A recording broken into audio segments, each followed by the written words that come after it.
Good afternoon friends, બાયસેક સ્ટુડિયોમાં તમારું સ્વાગત છે. આજે આપણે સમજશું ભરતી વિશે. આપણે સ્લાઇડમાં જોઈ શકીએ છીએ કે એક કર્મચારી જે છે આગળ વધે છે સીડી તરફથી. એ જે છે શું છે? ભરતી છે તેમની નોકરીમાં. હવે ભરતી તમે કોને કહી શકો? કે ભરતી તેને જ કહેવાય કે જ્યારે કોઈ પણ કર્મચારીને તેમના પગાર ધોરણ કે પછી તેમના હોદ્દા, જવાબદારી, હક, ફરજો તથા તેમની શાખમાં જ્યારે વધારો થાય ત્યારે તેમને ભરતી કહેવામાં આવે છે. જ્યારે કર્મચારીના કામના કલાકો વધારવામાં આવે અથવા તો તેમાં થોડી ઘણી છૂટછાટ કરવામાં આવે અથવા તેમને સારું વાતાવરણ પૂરું પાડવામાં આવે તો તમે તેને ખાલી ભરતી કહી શકતા નથી. ભરતી ત્યારે જ થાય જ્યારે પગાર કે જવાબદારીમાં વધારો થાય અથવા તો હોદ્દામાં વધારો થાય. ભરતી હવે એ સમજીએ કે શું કામ કંપની આપે છે. જ્યારે કંપનીને કોઈ જગ્યા ખાલી પડી હોય, ધારો કે કોઈ એમ્પ્લોયી છે એણે VRS લીધું હોય અથવા તો એ રિટાયર થઈ ગયા હોય તો ત્યારે પણ કંપનીને નવા એમ્પ્લોઈઝની જરૂર પડે છે. તો ત્યારે એ જે જગ્યા છે એ ભરતી દ્વારા ભરી શકાય છે અથવા તો નવા જે કર્મચારી છે એ બહારથી ભરતી કરીને પણ તમે લઈ શકો છો. પણ એ જે પ્રક્રિયા છે તે ખૂબ જ લાંબી છે તેમજ ખર્ચાળ પણ છે. તો બેટર છે કે જે અંદરના જ એમ્પ્લોયી હોય એને પ્રમોશન દ્વારા તમે આગળ વધારો એટલે એ કર્મચારીને નવા સ્કોપ ઊભા થાય. હવે આપણે સ્લાઇડમાં જોઈએ કે ભરતીનો મુખ્ય હેતુ જે છે તે શું છે. તેમાં ભરતીનો મુખ્ય જે હેતુ છે પહેલો એ જુસ્સો પૂરો પાડવો છે. તો કર્મચારીને જુસ્સો કઈ રીતે મળે છે કે ભાઈ એને એવું થાય છે કે આ જે છે કંપની એ મારું જે કંઈ કામ છે એ સમજે છે અને એ પ્રમાણે તે મને પ્રમોશન મળે છે, બઢતી મળે છે. હું જે કામ કરું છું એ તરફથી મને એ પ્રમાણે મને બઢતી મળે છે. કે અલ્ટિમેટલી શું થાય છે એના લીધે કે એની ઉત્પાદનતામાં વધારો થાય છે. એનો જુસ્સો વધે છે તો એની ઉત્પાદનતા વધે છે અને પરોક્ષ રીતે તો એકમ માટે જ લાભદાયી છે કે ઉત્પાદનતા વધે છે તો એ નફો પણ વધારે છે. સાથે સાથે બઢતીનો જે બીજો હેતુ છે એ કાર્યક્ષમતા વધારવા તથા તે પ્રમાણે વળતર પૂરું પાડવાનો છે. આપણે જેમ જોયું કે કર્મચારીનો કામ કરવાનો જુસ્સો વધે છે તો એની સાથે સાથે એની કાર્યક્ષમતા પણ વધે છે એટલે કે એ વધારે સારી રીતે કામ કરી શકે છે અને એ પ્રમાણે તમે એને વળતર પૂરું પાડો છો. કે જો કર્મચારી સારું કામ કરતો હોય તો એને એ પ્રમાણે વધારે વળતર આપો અને જો ઓછું સારું કામ ન કરતા હોય તો એ પ્રમાણે વળતર આપો છો. બઢતીનો ત્રીજો હેતુ જે છે એ ખાલી પડેલ હોદ્દો ભરવા. જેમ આપણે આગળ જોયું કે જ્યારે કર્મચારી છે એ રિટાયર થાય કે VRS લે તો એ જગ્યા ખાલી પડી હોય તો એને હવે તમારે ભરવી છે. તો જેમ કીધું કે લાંબી કોઈ પ્રક્રિયામાંથી પસાર થવું એની બદલે તમે અંદરથી જ તે કોઈ રિક્રુટમેન્ટ કરો કે જ્યારે અંદરથી જ કોઈ પ્રમોશન આપો તો એ જલ્દી ભરાય છે અને ખર્ચાળ ઓછી છે. બઢતીનો ચોથો હેતુ જે છે એ વફાદારી, નીતિ ધોરણ અને માલિકીપણાની ભાવના વિકસાવવાનો છે. જ્યારે કર્મચારીને બઢતી મળે છે ત્યારે તેની કંપની પ્રત્યેની વફાદારી જે છે એ વધે છે. કેમ કે એમને થાય છે કે હા, આ જે કંપની છે એમાં મારા કામની કિંમત થાય છે. હું જે કામ કરું છું તે પ્રમાણે મને મારું વળતર પણ મળે છે. તેથી તે જલ્દી બીજા એકમ તરફ આકર્ષાતા નથી કારણ કે અમુક સમયે તો તેમને પ્રમોશન મળે છે. 3 વર્ષે, 4 વર્ષે જ્યારે પણ થતું હોય એ પ્રમાણે એમને પ્રમોશન મળે છે. એટલે બેટર છે કે એ લોકો ત્યાં જ રહે અને એ વફાદાર રહી કંપનીને એ પ્રમાણે કામ આપે અને માલિકીપણું પણ વધે છે કે હા, આ કંપની મારી છે એમ ગણીને કામ કરશે તો એમની ઉત્પાદન ક્ષમતા પણ વધે છે. બઢતીનો પાંચમો હેતુ છે એ જે છે કર્મચારીને આકર્ષવા તથા ટકાવી રાખવા છે. કોઈ પણ કર્મચારી ઘણા વર્ષોથી તમારી કંપનીમાં કામ કરતો હોય પણ છતાં પણ તેમને કોઈ જાતનું પ્રમોશન ન મળ્યું હોય, બઢતી ન મળી હોય તો તેમને એમ થાય છે કે આ એકમમાં કામ કરવા કરતાં જો હું કોઈ બીજા એકમમાં જાઉં તો મને હજી વધારે સારી રીતે સ્કોપ મળે છે, વધારે સારી રીતે મને કિંમત મળી શકે છે, એની વળતર મળી શકે છે. તો તેની માટે પણ કર્મચારીને આકર્ષવા તથા એને લાંબો સમય ટકાવી રાખવા માટે પણ અમુક ટાઈમે કર્મચારીને પ્રમોશન આપવું જોઈએ. જે છઠ્ઠો હેતુ છે બઢતીનો એ છે લોકો પર સારી છાપ પાડવા. એ કઈ રીતે થઈ શકે છે કે જ્યારે એમ્પ્લોયી એમ કે આ રીતે જે છે કે મને મારી જ કંપનીમાં સારો સ્કોપ મળ્યો છે, મને બીજી કોઈ પણ કંપનીમાં જયા વિના મારી કંપનીમાં જ તે બઢતી મળી છે. હું પહેલાં આસિસ્ટન્ટ મેનેજર હતો, હવે હું મેનેજર થઈ ગયો છું. તો તે રીતે મને મારી કંપનીમાં સ્કોપ મળે છે, તો એ સારી છાપ ઊભી કરે છે. જ્યારે બઢતીનો 7મો હેતુ જે છે એ કામનો સંતોષ પૂરો પાડવાનો છે. કામનો સંતોષ પૂરો પાડવો એટલે જોબ સેટિસ્ફેક્શન આપવું. કર્મચારીને જોબ સેટિસ્ફેક્શન થાય છે. શું કામ કે જે બઢતી મળી છે એ શેની ઉપરથી મળી છે? પોતાના પરફોર્મન્સ ઉપરથી. જે કંઈ કામ કર્યું છે એની ઉપરથી જ તે તમને સંતોષ પૂરો પડ્યો છે, કર્મચારીને પણ સાથે સાથે એકમને પણ. તો એ ગણતરીથી જ તે તમને પ્રમોશન આપવામાં આવ્યું છે, બઢતી આપવામાં આવી છે. હવે પછીની સ્લાઇડમાં આપણે જોઈએ કે બઢતીની નીતિ એટલે પોલિસી. પોલિસી નક્કી કરો ત્યારે કયા કયા ઘટકો ધ્યાનમાં લેવામાં આવે? જ્યારે તમે બઢતીની નીતિ બનાવો ત્યારે તમારે ઘણું જ ધ્યાનથી કરવું પડે છે આ કામ. કારણ કે બઢતી જે છે એક ધારદાર શસ્ત્ર છે. જો તમે એને સારી રીતે કંપનીમાં વાપરો તો કર્મચારી પાસેથી સારું કામ મેળવી શકો છો. બઢતી જે છે એ કર્મચારીને સંતોષ તેમજ જુસ્સો પૂરો પાડે છે. પણ જો બઢતીનો જે નીતિ છે એ સારી રીતે ઇમ્પ્લિમેન્ટ ન થાય તો તે કર્મચારીને નિરાશા તરફ દોરી જાય છે. કારણ કે એમને થાય છે કે મારું જે કામ છે એ બરોબર નહીં હોય, તેથી મને અમુક સમયે બઢતી મળતી નથી, અથવા જે લેવલ પર હું છું ત્યાં જ તે હું રહું છું, આગળ વધતો નથી. તો પહેલો જે ઘટક છે એ બઢતીની નીતિ નક્કી કરવાનો છે. બઢતીની નીતિ તમે કઈ રીતે નક્કી કરો છો કે ધારો કે તમારે કોઈ પણ જગ્યા ખાલી પડી છે તો તમે કઈ રીતે એને પૂરી કરશો? અત્યારે કંપનીની અંદરથી જ તે એમ્પ્લોય લેશો કે બહારથી કોઈ નવી રિક્રુટમેન્ટ બહાર પાડશો? એ પ્રમાણે તમે બઢતીની નીતિ નક્કી કરી શકો છો. હવે બીજો જે ઘટક છે એ છે કઈ રીતે બઢતી આપવામાં આવશે. કે ધારો કે કોઈ એમ્પ્લોય છે તો એને તમે ડાયરેક્ટ જે ધારો કે ગ્રેડ 3 છે એની ઉપરથી ગ્રેડ 2માં લઈ જશો કે ગ્રેડ 3માંથી ડાયરેક્ટ ગ્રેડ 1 ઉપર લઈ જશો, એ તમારે નક્કી કરવું પડે છે. ત્રીજો જે છે એ બઢતીનો પ્લાન નક્કી કરો કે કોઈ કર્મચારી છે એ અત્યારે સુપરવાઇઝર હોય અને તમારે એને મેનેજર સુધી લઈ જાઓ તો એ કેટલા સમયગાળા સુધીમાં એણે જે ટાઈમ છે એ પૂરો કરવો પડે છે. ધારો કે 2 વર્ષ થયા હોય અને પછી તમે એને બઢતી આપો તો બરાબર છે, દર 6 મહિને તમે એને બઢતી આપી ન શકો. તો એ જે પ્લાન છે એ તમારે નક્કી કરવો પડે છે. અને દરેક એમ્પ્લોયી માટે હોય છે. દરેક જે ડિપાર્ટમેન્ટ હોય, ફાઇનાન્સ ડિપાર્ટમેન્ટ હોય, HR ડિપાર્ટમેન્ટ હોય, એ પ્રમાણે નક્કી કરવું પડે છે. પછી જે ઘટક આવે છે એ તાલીમ આપવાનું છે કે તમે જે નક્કી કર્યું, જે એમ્પ્લોય નક્કી કર્યો એને જો જરૂર જણાય તો તાલીમ આપો. એ એમ્પ્લોય કેપેબલ તો છે જ તે. ધારો કે આસિસ્ટન્ટ મેનેજર હોય તો એને થોડા ઘણા કામની તો ખબર જ હોય, પણ જ્યારે મેનેજર બને છે ત્યારે થોડું ઘણું કામમાં એમને ફેરફાર આવે છે. તો એ હિસાબે તમારે જરૂર જણાય તો એમને તાલીમ આપવી જોઈએ છે. પછી જે ઘટક છે એ નીતિ વિશે દરેકને જણાવો. દરેકને જણાવો શું કામ? કારણ કે કોઈ પણ કર્મચારીને કંપની તરફથી અસંતોષ ન થવો જોઈએ. કોઈ એવી હિડન વસ્તુ ન હોવી જોઈએ કે કર્મચારીને ખબર ન હોય. વત્તા તમે જે કંઈ નીતિ બનાવો એ દરેક જણાને સમજાય એવી ભાષામાં હોવી જોઈએ. કર્મચારીનો જે વર્કર હોય એને પણ એ સમજાવવી જોઈએ, સાથે સાથે મેનેજરને પણ સમજાવવી જોઈએ. એ રીતે તમારે નીતિ ઘડવી જોઈએ અને દરેકને એ જાણ હોવી જોઈએ કે આ રીતે પ્રમોશન મળે છે. એટલે જ્યારે કોઈને પ્રમોશન મળે તો ઇન્ટરનલ કોઈને કોન્ફ્લિક્ટ ન થાય. જે પછીનો ઘટક છે એ બઢતીને લગતા દસ્તાવેજો તૈયાર કરવાનો છે.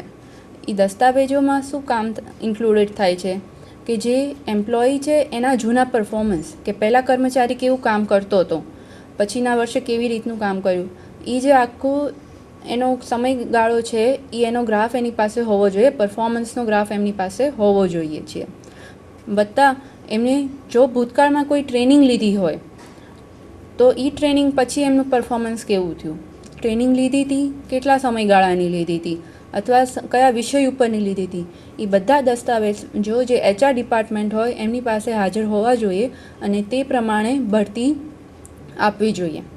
હવે પછીની જે સ્લાઇડ છે એમાં આપણે જોઈશું કે કયા બઢતી માટે શું ધ્યાનમાં લેશો, કયા ઘટકો જે છે એ ધ્યાનમાં લેશો. પહેલું છે એ કાર્યક્ષમતા, માર્જિન ઓફ પરફોર્મન્સ, કે એમ્પ્લોયી જે છે એ કઈ રીતે પરફોર્મન્સ કરે છે, ધીમે ધીમે એમનું કેટલું પરફોર્મન્સ વધી ગયું. ધારો કે કોઈ એમ્પ્લોયી હોય એ ઘણા સમયથી કન્સિસ્ટન્ટ એક સરખું જ પરફોર્મન્સ આપતું હોય તો તમે એને બઢતી ન આપી શકો, કારણ કે એમનું પરફોર્મન્સમાં એવો કોઈ વધારો થયો નથી કે તમે એને બઢતી આપો. એટલા માટે તે જો એમનું પરફોર્મન્સ ધીમે ધીમે વધતું જતું હોય તો એ લોકો તે બઢતી માટે લાયક ગણાય છે. બીજો જે છે એ કઈ રીતે કામ કરે છે કે ધારો કે કોઈ કામમાં ફેરફાર થયો, ફ્લેક્સિબિલિટી, તો એ લોકો અડપ્ટ કરે છે કે નહીં. ધારો કે કોઈ નવી ટેકનોલોજી આવી પણ એ એમ્પ્લોયી એને જલ્દી રીતે ગ્રાસ્પ નથી કરી શકતો, એક્સેપ્ટ નથી કરી શકતો, તો એવા એમ્પ્લોયીને તમે પ્રમોશન ન આપી શકો. કારણ કે અત્યારના યુગમાં ડગલે ને પગલે દરેક જે પ્રોસેસ છે એ ફરતી રહે છે, તો કર્મચારી જે છે એને એ એડોપ્ટ કરવા માટે કેપેબલ હોવો જોઈએ. પછીનો જે ત્રીજો મુદ્દો જે છે એ આવડત, ઇન્ટેલિજન્સ, કે કર્મચારીની ઇન્ટેલિજન્સને તમે ધ્યાનમાં લો અને એ પ્રમાણે તેને પ્રમોશન આપો. ધારો કે ફાઇનાન્સ ડિપાર્ટમેન્ટવાળા હોય તો એને ઇન્ટેલિજન્સ એ એરિયામાં વધારે હોય છે. ફાઇનાન્સ ડિપાર્ટમેન્ટને તમે HR ડિપાર્ટમેન્ટમાં પ્રમોશન ન આપી શકો. એટલે જે કાંઈ એમ્પ્લોયી હોય એની એ આવડત પ્રમાણે તમે એને પ્રમોશન આપો. પછી જે આવે છે મુદ્દો એ સાધનો છે. સાધનો એટલે અહીંયા આપણે મશીનરી ધ્યાનમાં નથી લેતા. અહીંયા સાધનો એટલે એમ્પ્લોયીના સાધનો કયા હોય કે એમનો એક્સપિરિયન્સ છે, કે એમની સાથે સાથે એમનો એજ્યુકેશન કયું છે, એ પ્રમાણે એ બધું ધ્યાનમાં લઈને તમે એમને પ્રમોશન આપો. જો એમનો એક્સપિરિયન્સ કોઈ પર્ટિક્યુલર એરિયામાં સારો હોય તો એ પ્રમાણે તમે એને પ્રમોશન આપો, અને એક્સપિરિયન્સ હોય તો એ પ્રમાણે આપો. પછીનો જે છેલ્લો મુદ્દો જે છે તે જુસ્સો છે, મોટિવેશન, કે જો કોઈ એમ્પ્લોયીને ઘણું જ મોટિવેશન મળતું હોય, ખૂબ મોટિવેટિવ હોય, તો તમે એને વધારે કામ આપી શકો છો. કોઈ એમ્પ્લોયીનું મોટિવેશન ઓછું હોય તો એ એટલું સારી રીતે કંપનીમાં કામ કરતા નથી, તો તમે એને પ્રમોશન માટે ગણી શકો નહીં. પછી જે આવે છે તે બઢતીના પ્રકારો છે, કે બઢતીના મુખ્ય 3 પ્રકારો છે. Horizontal promotion. હોરિઝોન્ટલ પ્રમોશન જે છે એમાં કર્મચારીને શાખ વધે છે, પગાર વધે છે, સાથે સાથે જવાબદારી અને હક્કો પણ વધે છે. ધારો કે કોઈ ક્લાર્ક લેવલ હોય અને તેને હેડ ક્લાર્ક બનાવવામાં આવે તો તમે તેને હોરિઝોન્ટલ પ્રમોશન કહી શકો છો. પછી જે છે એ વર્ટિકલ પ્રમોશન છે.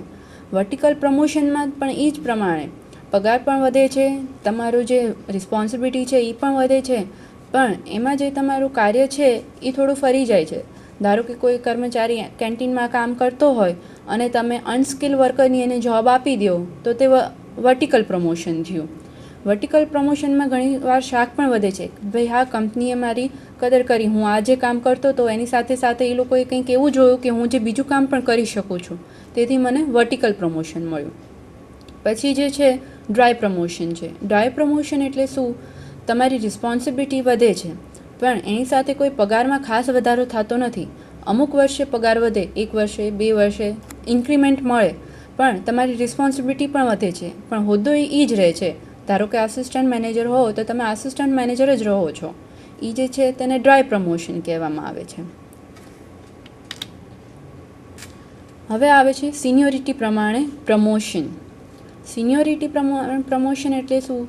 તમે જે કંઈ તમે સમયગાળો આપ્યો છે તમારી કંપનીમાં તે કુલ સમયગાળાને ધ્યાનમાં લઈને તમને પ્રમોશન આપવામાં આવે છે, એને સિનિયોરિટી પ્રમાણે પ્રમોશન કહે છે. આજકાલ જે ગવર્મેન્ટ ઇન્સ્ટિટ્યૂટ જે છે એમાં એ જ પ્રમાણે ઇમ્પ્લિમેન્ટ થાય છે કે સિનિયોરિટી બેઝડ ઉપર જ પ્રમોશન મળે છે, જ્યારે પ્રાઇવેટ ઓર્ગેનાઇઝેશન છે એ સિનિયોરિટીને મહત્ત્વ આપતા નથી. વધારે મહત્ત્વ શેને આપે છે કે કઈ રીતે પરફોર્મન્સ થયું છે. સિનિયોરિટી બેઝડ પ્રમોશનના ફાયદાઓ આપણે જોઈએ. પહેલો ફાયદો છે સમજવામાં તથા અમલમાં મૂકવામાં સરળતા રહે છે. તમે સારી રીતે જોઈ શકો છો કે કોઈ પણ કર્મચારી છે એણે 5 વર્ષ કામ કર્યું કે 15 વર્ષ કામ કર્યું, એ ગણતરી પ્રમાણે સીધું જ તમે એને પ્રમોશન આપી દો છો. તો એને તમે એ રીતે કહી શકો છો કે સમજવામાં તથા અમલમાં મૂકવામાં સરળતા રહે છે. એ ઓફિસ વર્કમાં પણ સરળ રહે છે. ધારો કે તમે બીજી રીતે પ્રમોશન આપો તો તમારે બીજા ઘટકો ધ્યાનમાં લેવા પડે છે. બીજું જે છે એ અમુક સમય પછી મળે તે નક્કી જ છે કે ધારો કે તમારે 5 વર્ષ થયા તમારી નોકરીને, તો તમને ખ્યાલ જ હોય છે કે આ 5 વર્ષ પછી મને પ્રમોશન મળશે જ તે. જ્યારે બીજું કોઈ હોય તો એમાં તમે એમ વિચારો કે ભાઈ મારું પરફોર્મન્સ સારું હશે તો મને પ્રમોશન મળશે. જ્યારે સિનિયોરિટી બેઝ પ્રમોશનમાં અમુક નિયત સમયમાં તમને પ્રમોશન મળશે તે નક્કી જ છે. ત્રીજું જે છે એ કામદાર સંઘ આ રીતે થતી બઢતીને આવકારે છે. કામદાર સંઘ એટલે ટ્રેડ યુનિયન્સ. વધારે ટ્રેડ યુનિયન્સ છે એ આ રીતે આવકારે છે, કારણ કે એ લોકો જોવે છે કે ભાઈ અમારાથી જે સિનિયર છે એને વધારે પ્રમોશન જલ્દી મળવું જોઈએ, જે નવા આવેલા છે એ લોકોને તે પ્રમાણે પ્રમોશન મળવું જોઈએ.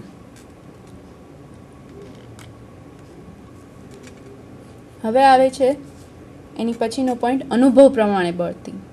જે સિનિયર હોય એ લોકોને નેચરલી વધારે તે એમને અનુભવ હોવાનો છે, તો એમના અનુભવનો લાભ લેવા માટે તમે જ્યારે તેને વધારે હાયર પોઝિશન ઉપર મોકલો છો તો એમને કામ કરવામાં સરળતા રહે છે. ધારો કે કોઈ નવા એમ્પ્લોયને તમે એ જગ્યાએ મૂકો તો જલ્દી એ કામ સરખી રીતે ન કરી શકે, કારણ કે એ લાંબો અનુભવ એમને હોતો નથી.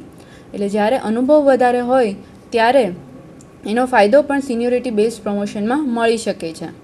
પછીનો જે ફાયદો છે એ લોકોને અનુભવી હેઠળ કામ કરવું ગમે છે. કોઈ પણ એમ્પ્લોય હોય એને એમ થાય કે ભાઈ મારા જે સુપિરિયર છે, મારો જે બોસ છે એને ઘણો સારી રીતે અનુભવ છે, એટલે મારું જે કામ છે એ ઘણું સરળ થશે, પ્લસ મારી જે કાર્યક્ષમતા છે એ પણ વધશે, મને એમનો અનુભવ મળી રહેશે, એટલે એ પ્રમાણે કાર્યક્ષમતા મારી પણ વધશે. પછીનું જે છે પ્રામાણિકતાનું વળતર મળે છે. પ્રામાણિકતાનું વળતર કઈ રીતે તમે કહી શકો કે કર્મચારી ઘણા લાંબા સમયથી કામ કરતો હોય તો એ તમે એના કામના વર્ષો ધ્યાનમાં રાખીને તમે એને પ્રમોશન આપો છો. એ પ્રામાણિક છે એટલા સમયથી તમારી કંપનીમાં ટકી રહ્યા છે. ધારો કે તમે સિનિયોરિટી બેઝ પ્રમાણે પ્રમોશન આપો, પણ કોઈ પણ કર્મચારી તમારી કંપનીમાં એવા હોય જ નહીં કે જે 5 વર્ષથી વધારે ટાઈમ રહ્યા હોય, તો જો તમે 5 વર્ષ કીથી ઉપર તમારી કંપનીમાં રહી જાઓ તો તમને એમ થાય કે મારી જે પ્રામાણિકતા છે એનો કંપનીએ મને વળતર આપ્યું, તો એ પ્રમાણે વળતર મળે છે જો સિનિયોરિટી બેઝ વળતર મળે તો. એના ગેરફાયદાઓ જોઈએ. પહેલો ગેરફાયદો એ છે કે જરૂરી નથી કે એ જે કર્મચારી છે એ બઢતીને લાયક જ હોય. ઘણીવાર ઘણા સમય સુધી એમણે કામ કર્યું હોય કંપનીમાં, પણ એ લોકોને એટલી કોમ્પિટન્સ ન હોય. કોમ્પિટન્સ એટલે એટલી કામ કરવાની એબિલિટી ન હોય, ખાલી વર્ષો વયા ગયા હોય પણ અમુક રીતે એ લોકો કામ કરવા ટેવાયેલા ન હોય, પણ તો પણ સિનિયોરિટી બેઝ તમે પ્રમોશન આપો છો એટલા માટે તમારે એમને પ્રમોશન આપવું પડે છે. એટલે જે લોકો કેપેબલ હોય છે એ લોકોને પ્રમોશન મળતું નથી. બીજો જે ગેરફાયદો છે તે નવા તથા કાર્યક્ષમ લોકોને અસંતોષ. ધારો કે સિનિયર હોય એની કરતાં નવા એમ્પ્લોઈઝ હોય એ વધારે સારી રીતે કામ કરતા હોય, પણ તો પણ એમને પ્રમોશન મળતું નથી. શું કામ? કેમ કે એ લોકો નવા છે અને આપણે સિનિયોરિટી બેઝ પ્રમોશન આપીએ છીએ. તેથી એ લોકોને અસંતોષ ઊભો થાય અને એની અસર કામ ઉપર પડે છે. એમનું જે આઉટપુટ છે એ ઓછું થાય છે, એફિશિયન્સી ઘટે છે અને એનો અસર સીધી ઉત્પાદકતા પર પડે છે, નફા ઉપર પડે છે. ત્રીજો જે છે ટેકનોલોજીમાં થતા ફેરફારને જલ્દી સ્વીકાર કરી શકતા નથી. ઘણીવાર આપણે જોઈએ છીએ કે સિનિયર લોકો હોય તો એ ઇઝીલી કોમ્પ્યુટર ઉપર કામ કરી શકતા નથી, અથવા તો કોઈ બીજા મશીનરી ઉપર કામ કરી શકતા નથી સરખી રીતે. એટલે નવા લોકો એ ચેન્જ જલ્દી અડપ્ટ કરે છે, જે નવા એમ્પ્લોઈઝ હોય એ. તેથી સિનિયોરિટી બેઝ પ્રમાણે જો તમે પ્રમોશન દેવા જાઓ તો એ ટેકનોલોજી જો સરખી રીતે ડીલ કરી શકે નહીં તો એની અસર પણ ઉત્પાદકતા ઉપર પડે છે. હવે આવે છે એફિશિયન્સી બેઝ પ્રમોશન. કાર્યક્ષમતા પ્રમાણે તમને બઢતી મળે તે. એફિશિયન્સી બેઝ પ્રમોશનમાં શું કન્સિડર થાય છે કે પાછલા અમુક વર્ષોમાં તમે જે રીતે કામ કર્યું હોય કંપનીમાં એ ગણવામાં આવે છે કે કેટલું તમે આઉટપુટ આપ્યું. કોઈ તમને એવોર્ડ્સ મળ્યા હોય, રિવોર્ડ્સ મળ્યા હોય તો તેને ધ્યાનમાં લેવામાં આવે છે. આ રીતે થતાં એફિશિયન્સી બેઝ પ્રમોશનમાં પહેલો ફાયદો એ છે કે કાર્યક્ષમ લોકોને પ્રોત્સાહન મળે છે, વળતર મળે છે અને તેમને ઓળખવામાં આવે છે. એ લોકોને એમ થાય છે કે આજે મેં કામ કર્યું એનું મને પૂરું વળતર મળે છે. તેથી એ લોકોને જુસ્સો પૂરો પાડે છે કંપની, પ્રોત્સાહન પૂરું પાડે છે. કાર્યક્ષમ લોકો હોય એને જો અમુક ટાઈમે વળતર ન આપે કંપની, સારી રીતે પ્રમોશન ન આપે તો એ લોકો પછી વધારે સારી રીતે કામ કરી શકતા નથી કે ભાઈ અમે આટલા ટાઈમથી કામ કરીએ છીએ પણ તો પણ કંપની મને કોઈ પણ વળતર આપતી નથી. ધારો કે એ મેનેજર હોય તો મેનેજર જ હોય છે, એનાથી આગળ એમને પોસ્ટ ઊંચી થતી નથી. પછી જે આવે છે બીજો ફાયદો, કાર્યક્ષમ લોકો સારા ભવિષ્ય માટે ટકી રહે છે. ધારો કે 2 વર્ષ કામ કર્યું એ પછી એમને પ્રમોશન મળે તો એ લોકોને થાય છે કે હું આટલા ટાઈમથી અહીંયા છું, મેં આ રીતે કામ કર્યું તો મને મારું પ્રમોશન મળ્યું, તો બીજી કોઈ કંપનીમાં જવા કરતાં હું આ જ કંપનીમાં રહું તો મને સારી રીતે પ્રમોશન મળશે. જો હું સારી રીતે કામ કરીશ તો હજી અમુક સમય પછી હું હજી વધારે સારી પોસ્ટ ઉપર હોઈશ. એટલે એ રીતે એમાં એ લોકોને પ્રમોશન મળે.